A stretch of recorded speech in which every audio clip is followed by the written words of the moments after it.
Hello दोस्तों, welcome back. उम्मीद करती हूँ आप लोग बहुत अच्छे होंगे। कल ना हम एक फार्मर्स मार्केट में गए थे। यहाँ पे बहुत सारे फार्मर्स मार्केट हैं, इंडोर भी आउटडोर भी। और जो इंडोर होते हैं वो तो फुल ईयर ओपन होते हैं, सिर्फ वीकेंड्स में ही ओपन होते हैं ये।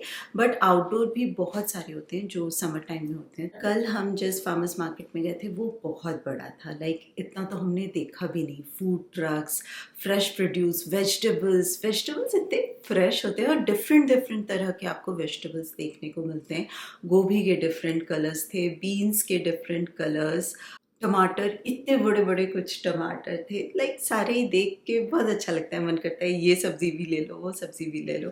इनफैक्ट यहाँ के बहुत सारे लोग हैं जो फार्मर्स मार्केट से ही अपनी ग्रोसरी शॉपिंग करना पसंद करते हैं, फ्रेश प्रोड्यूस लेना पसंद करते हैं। डेफिनेटली, क्योंकि ऑर्गेनिक होता है और फ्रेश होता है। और फार्मर्स मार्केट में ना ऐसा नहीं है कि सिर्फ सब्जियां ही मिलती हैं, बहुत सारी हैंडमेड चीज़ें मिलती हैं। पॉटरी का सामान, सेरेमिक का सामान, जो कि मेरा फेवरेट होता है, बहुत अच्छा लगता है। सेरेमिक के कप्स, किचन वेयर्स बहुत प्रिटी लगते हैं और एक यूनिक पीस होता है आपके पास। और भी बहुत सारे हैंडमेड चीज़ें थी, फूड ट्रक्स था, म्यूज़िक और लाइव म्यूज़िक होता है। एक छोटी सी बच्ची गाना गा रही थी, इतना अच्छा। पूरा एम्बियंस ही ना बहुत मैजिकल होता है, मुझे बहुत ज़्यादा पसंद है। हमने भी कुछ सब्जियां ली, बहुत ज़्यादा नहीं ली। मन तो कर रहा था ये भी ले लो वो भी ले लो, बट उतना ही लिया जितना हम एक वीक में यूज़ कर पाए, क्योंकि फ्रेश प्रोड्यूस होता है, ज़्यादा हम स्टोर नहीं कर सकते, ख़राब ही हो जाता। और एक दिन पहले ना हम कॉस्को भी चले गए थे, पता नहीं था, इंस्टेंट प्लान बन गया कि चलो फार्मर्स मार्केट चलते हैं। अदरवाइज़ खीरे एंड ऑल जो हम कॉस्को से ऑलरेडी लेके आ गए थे वो हम वहाँ से भी ले सकते थे, फिर भी थोड़ी बहुत सब्जियाँ तो ले ही ली। ये कॉर्न उन्होंने हमें वहाँ पे फ्रेश टेस्ट कराया, वो रॉ ही था और तब भी इतना स्वीट लग रहा था। तो ये एक बैग ले लिया हमने, एक बैग में 6 थे।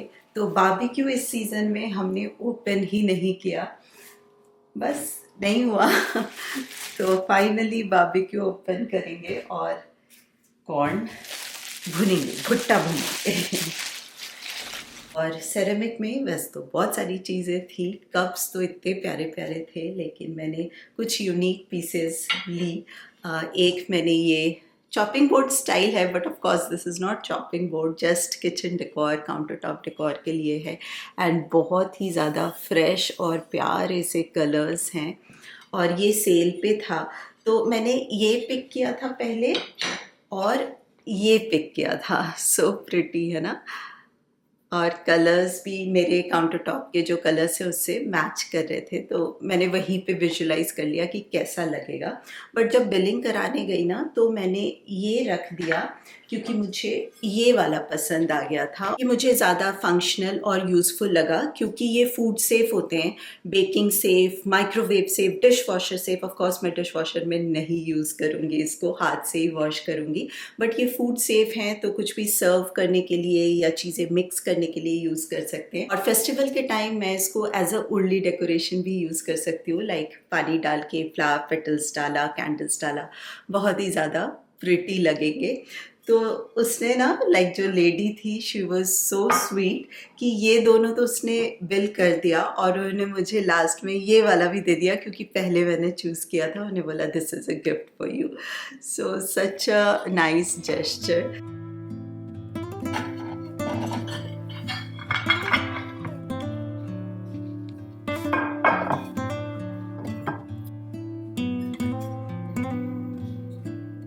नेक्स्ट डे का मेन्यू वैसे भी रात को मैं सेट करके ही सोती हूँ और बच्चों से भी पूछ लेती हूँ कि उनको ब्रेकफास्ट में क्या खाना है, क्योंकि ब्रेकफास्ट उनके लिए ज़्यादा स्पेशल होता है।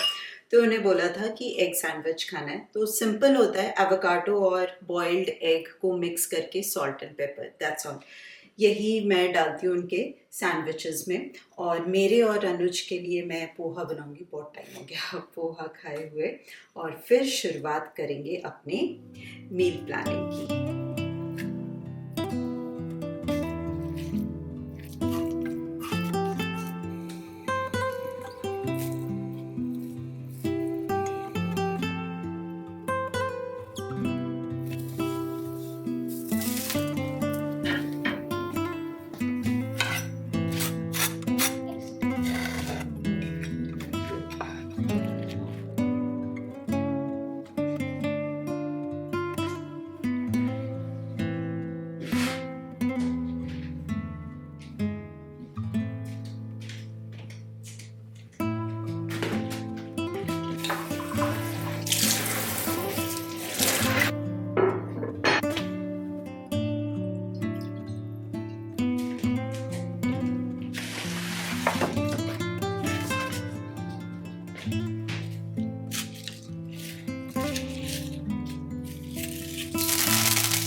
एवरी वीक पहले मैं मील प्लान करती हूँ, ग्रोसरी लिस्ट रेडी करती हूँ, उसके बाद हम ग्रोसरीज जाते हैं और उसके अकॉर्डिंग मैं अपना मील प्रेप करती हूँ।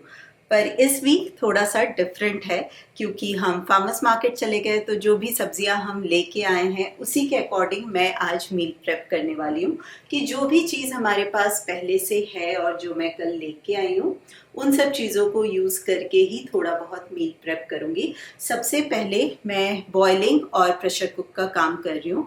कल रात को ही मैंने छोले और काले चने सोक करके रख दिए थे। लंबे टाइम तक मैं सोक करती हूँ, लाइक इवनिंग में ही सोक कर देती हूँ और फिर नेक्स्ट डे आफ्टरनून तक बनाती हूँ। तो जितना लंबा हम ये छोले चने राजमा को सोक करेंगे ना, फिर जो वो गैस का प्रॉब्लम होता है ना राजमा छोले खाने के बाद काफ़ी लोगों को, वो काफ़ी हद तक कम हो जाता है। और जिस पानी में मैं सोक करती हूँ वो पानी कभी भी मैं यूज़ नहीं करती हूँ, वो डिस्कार्ड कर देती हूँ और फ्रेश पानी डाल के ही प्रेशर कुक करती हूँ। तो सबसे पहले मैंने वाइट छोले प्रेशर कुक करने के लिए रख दिए हैं और हमेशा मैं ज़्यादा ही सोक करती हूँ कि आज लंच के लिए मैं छोले राइस बना लूँगी और रेस्ट ऑफ देम मैं ठंडा करके फ्रिज में स्टोर कर लूँगी। छोले सैलड बना सकते हैं, स्मैश छोले टाको बना सकते हैं। आजकल बच्चों को टाकोस बहुत पसंद आते हैं, जिस तरह से मैं स्मैश करके बनाती हूँ तो सेम छोले राजमा पनीर के साथ बन जाते हैं और सिंपल रोटी ही बनानी होती है और साथ में इन सब चीज़ों को आप थोड़े से मसाले में मिक्स करो और टाको बना लो, फटाफट से बन भी जाता है। कहीं आप बाहर जा रहे हो, काफ़ी बारी क्या होता है ना शाम को एक्टिविटीज़ होती हैं तो हम पैक करके भी लेके जा सकते हैं, लंच बॉक्स में दे सकते हैं, तो काफ़ी इजी रहती हैं ये सारी रेसिपीज़। और अगर फ्रिज में बॉइल्ड आलू है, छोले हैं, पनीर है, फिर तो बड़े आराम से ये बहुत जल्दी बन जाता है। मेरे पास ना बहुत सारे बीट रूट रखे हुए थे, कॉस्को से एक big bag of beet root लेके आ गए थे अनुज, और रोज दिन आप कितना खा सकते हो ना। तो मुझे कल फार्मर्स मार्केट में आइडिया आया, मैंने देखा बीट रूट पिकल बना के रखा हुआ था उन्होंने, तो जैसे मैं अनियन पिकल बनाती हूँ ना ऑलमोस्ट उसी तरह से। तो मैंने यहाँ पे खूब सारे बीट रूट बॉयल होने के लिए रख दिए। ये छोटे वाले आलू भी ना काफ़ी पुराने हो गए। एक्चुअली इसको ना प्रेशर कुक नहीं कर सकते, बिल्कुल गल जाते हैं और छीलने में भी टाइम लगता है, इसलिए एवरीडे बेसिस पे जब जल्दी में कुकिंग होती है ना तो ये रह जाता है। मुझे लगता है चलो कभी और बना लूँगी फुर्सत से।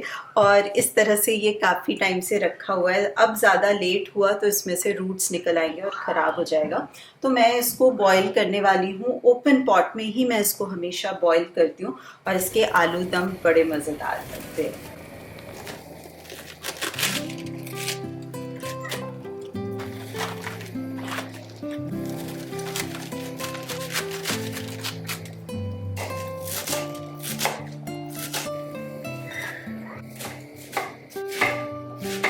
मैंने ना बहुत टाइम से बंगाली पत्ता गोभी की सब्जी नहीं बनाई है, तो कल जब लेके आ रही थी फार्मर्स मार्केट से तभी सोचा था कि इसकी ना सब्जी बनाऊंगी। तो पूरे की तो नहीं बनाऊंगी, सब्जी बहुत ज़्यादा हो जाएगा, तो थोड़े से मैंने कट कर लिए सब्जी के लिए छोटे छोटे पीसेस में।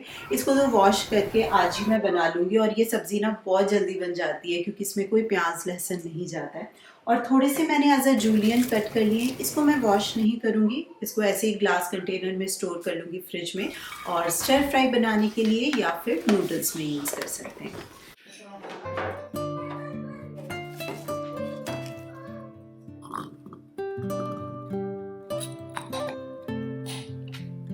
इसमें ना ऐसे नाइफ डाल के देख लेंगे, अगर इजीली अंदर तक जा रहा है इसका मतलब बॉईल हो चुका है।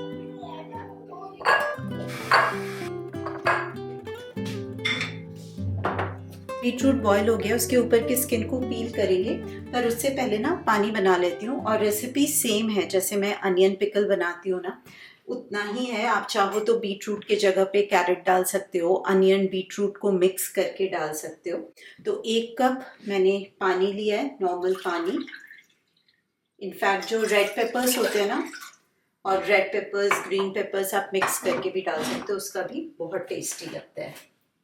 और 1/2 कप मैं विनेगर ऐड कर रही हूँ, मतलब जितना पानी उसका आधा विनेगर। थोड़ा सा क्वांटिटी मैंने इंक्रीज कर दिया है, 2 कप पानी 1 कप विनेगर, अराउंड 1/2 कप मैंने ब्राउन शुगर डाला है, आप वाइट शुगर भी ऐड कर सकते हो। 1 चम्मच भर के नमक, थोड़ा सा येलो मस्टर्ड, सिनेमन और बे लीफ।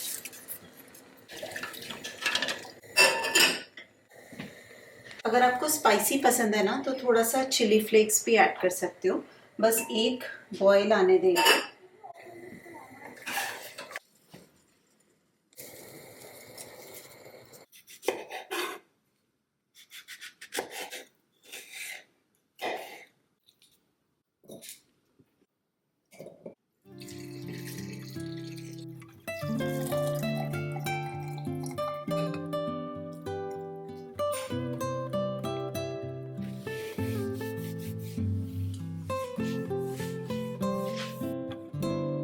जब ये पूरी तरह से ठंडा हो जाएगा फिर हम इसको फ्रिज में रख देंगे और 2 से 3 दिन के बाद आप इसको टेस्ट करना, क्योंकि फ्लेवर को सोक इन होने में थोड़ा सा टाइम लगता है। सैलड में, सैंडविचेस में, रैप्स में बहुत टेस्टी लगते हैं।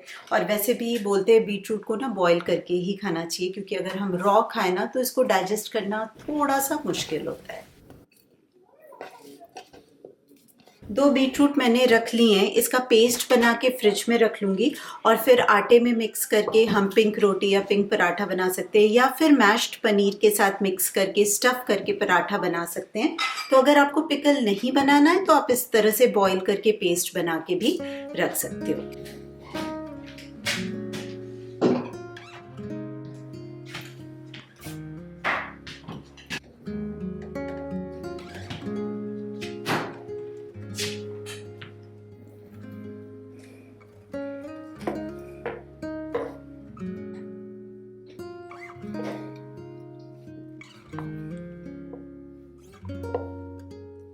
मैं यहाँ पे बेसन रोस्ट कर रही हूँ। 2 रेसिपीज़ के लिए मुझे चाहिए। पनीर को मैंने छोटे छोटे पीसेस में कट कर लिया, इसका एक मैरिनेशन बनाऊंगी और capsicum, papers, red papers and all डाल के एक मैरिनेशन। अगर फ्रिज में ऐसे ही रहता है ना तो आप कभी भी पनीर टिक्का बना सकते हो, पनीर टिक्का रोल बना सकते हो, सब्जी भी बना सकते हैं। उससे और भी ज़्यादा उसका टेस्ट, फ्लेवर एनहांस हो जाता है। और दूसरी चीज़ मैं बनाऊंगी ये मिर्ची, ये भी बहुत यम लगती है। इसको आप आलू भर के भी बना सकते हो, जैसे कैप्सिकम बनाते हैं ना, पर आलू भर के बनाओगे तो 1-2 दिन में आपको यूज़ कर लेना पड़ेगा, ज़्यादा लंबे टाइम तक आप नहीं रख सकते। पर मैं बेसन भर के बनाती हूँ और उसको बहुत इजीली आप 1 वीक तक रख सकते हो। बहुत ज़्यादा तीखी नहीं होती है। मैंने बीच में एक कट लगाया है और सारे सीड्स निकाल दिए हैं। तो इन दोनों ही चीज़ों के लिए मुझे बेसन चाहिए, रोस्टेड बेसन।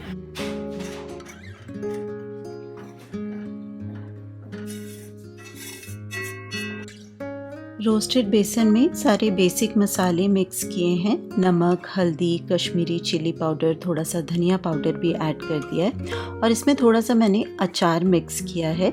अचार का तेल भी ऐड कर सकते हैं या फिर अलग से थोड़ा सा सरसों का तेल भी ऐड कर सकते हैं।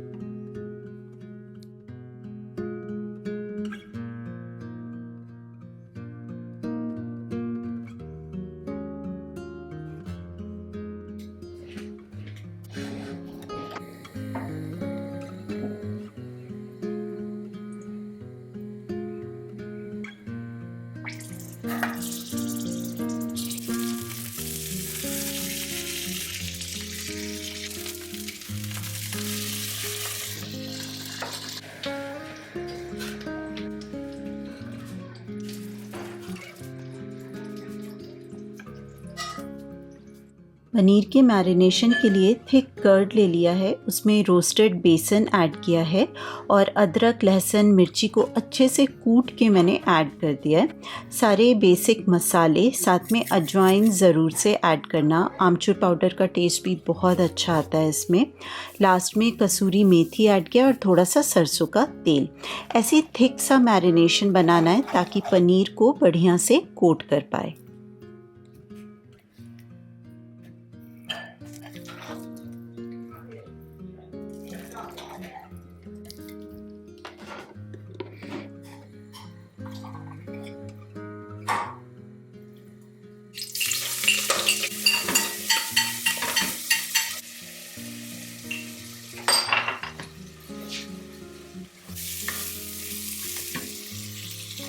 प्लान में थोड़ा सा चेंज है। शाम को एक फ्रेंड आ रहे हैं, वैसे तो वो किसी काम से आ रहे हैं, बट मैंने बोला कि डिनर यहीं पे कर लेना। अब सारा कुछ प्रेप तो किया ही हुआ है, तो एक अच्छा सा डिनर मेन्यू सर्व करने के लिए मुझे ज़्यादा कुछ एक्स्ट्रा करना नहीं पड़ेगा। छोले मैं वैसे भी बना रही थी, कम बना रही थी, अभी ज़्यादा बना लिया। आलू भी बॉयल हो ही चुके हैं, तो एक सिंपल सा आलू दम बना लूँगी। जब तक छोले बन रहे हैं ना, मैं साथ साथ आलू भी छील रही हूँ, क्योंकि उसको छीलने में ज़्यादा टाइम लगता है, सब्ज़ी बनने में नहीं लगेगी ज़्यादा टाइम।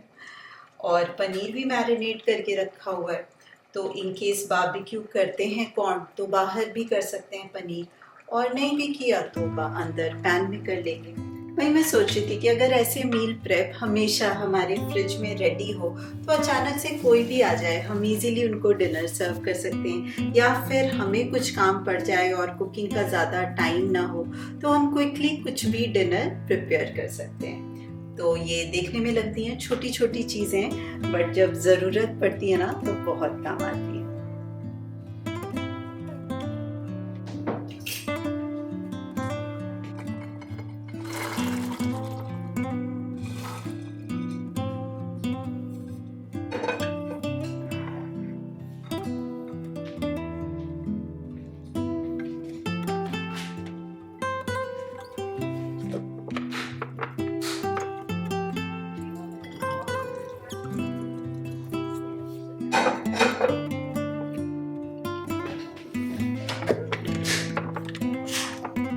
शाम की भूख के लिए अक्सर हम कुछ अनहेल्दी सा खा लेते हैं, पर फ्रिज में अगर बॉइल्ड छोले या चने हैं तो इस तरह से सैलड रेडी कर सकते हैं, जो कि बहुत ही ज़्यादा टेस्टी लगता है और इसे बनाने में 5 मिनट्स भी नहीं लगेंगे।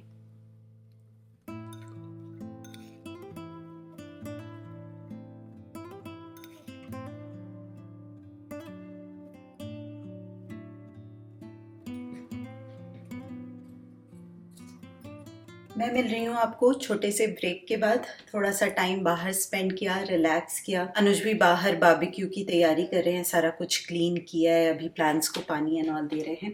फिर मैंने किचन क्लीन कर लिया। जब भी मील प्लान करो ना, थोड़ा तो किचन फैलता ही है, सिंक पे बहुत सारे बर्तन आ जाते हैं, तो वो मैंने डिश वॉशर में डाल के सारा कुछ क्लीन कर लिया है। मील प्रेप में जितना मुझे करना था ना, मोस्टली सारा कुछ डन है। एक और छोटी सी चीज़ करनी थी, कुछ मसाले प्रेप करने थे, बट इट्स ओके, वो मैं कल सुबह भी कर सकती हूँ। अभी बस मुझे आलू दम बनाना है। वैसे तो पत्ता गोभी की सब्ज़ी भी बनानी थी, बट विल सी, अगर आलू दम बनाने के बाद टाइम बचता है उनके आने में, फिर मैं पत्ता गोभी भी बना लूँगी, कि एक काम और डन हो जाएगा। मॉर्निंग में मेरा वर्कआउट रह गया था, तो नहाने जाने से पहले मैंने वो भी डन कर लिया। तो सारे इम्पॉर्टेंट काम हो चुके हैं, तो अभी बस आलू दम बनाना है, जल्दी से बनाते हैं। और पूरे आलू का मैं नहीं बनाऊंगी, थोड़े से ही बनाऊंगी।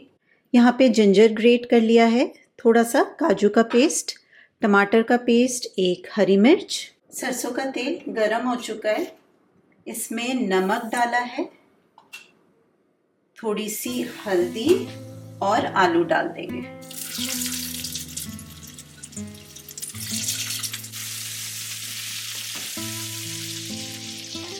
थोड़ा सा ये ब्राउन ब्राउन हो जाएगा ना, फिर निकाल देंगे।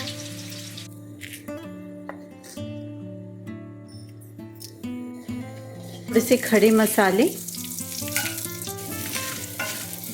अदरक, हल्का सा सौटे करते ही टमाटर ऐड कर दिया है।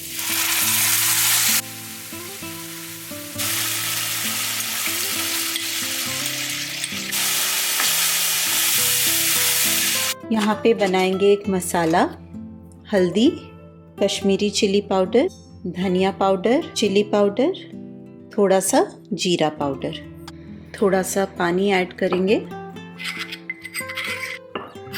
ठीक सा एक पेस्ट बनाना है।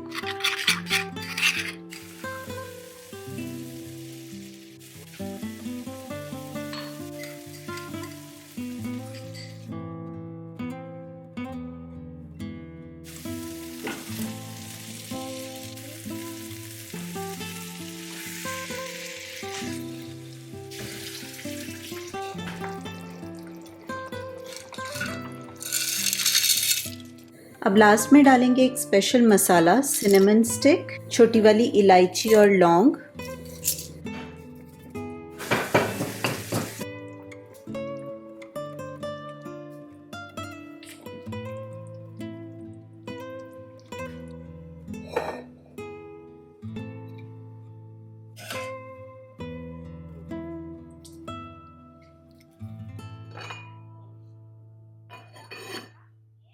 मैंने थोड़ा सा टेस्ट करके देखा। जो प्रॉपर बंगाली दम आलू की रेसिपी होती है ना, वही फॉलो करी है मैंने और बिल्कुल वैसा ही टेस्ट आया है। और लास्ट में जो ये गरम मसाला जाता है ना, जो कूट के सिनेमन स्टिक, इलायची और लौंग डाला है, वो है गेम चेंजर। उसको डालते ही और 1 चम्मच घी, इतनी अच्छी खुशबू आती है और उसका टेस्ट, मैं तो किसी और ही वर्ल्ड में पहुंच जाती हूँ। It's so nostalgic. तो कभी अगर ट्राई नहीं किया है तो ज़रूर ट्राई करना। बहुत ही सादगी वाली सब्ज़ी है। प्याज लहसुन के जो मसालेदार सब्ज़ियाँ होती हैं, दम आलू होता है, उसके टेस्ट से बहुत डिफरेंट है ये। और रोटी के साथ, पराठे के साथ, इवन राइस के साथ बहुत अच्छा लगता है। मैंने ग्रेवी रखी इसीलिए कि राइस के साथ भी बहुत अच्छा लगेगा। वैसे आप सूखा सूखा भी बना सकते हो।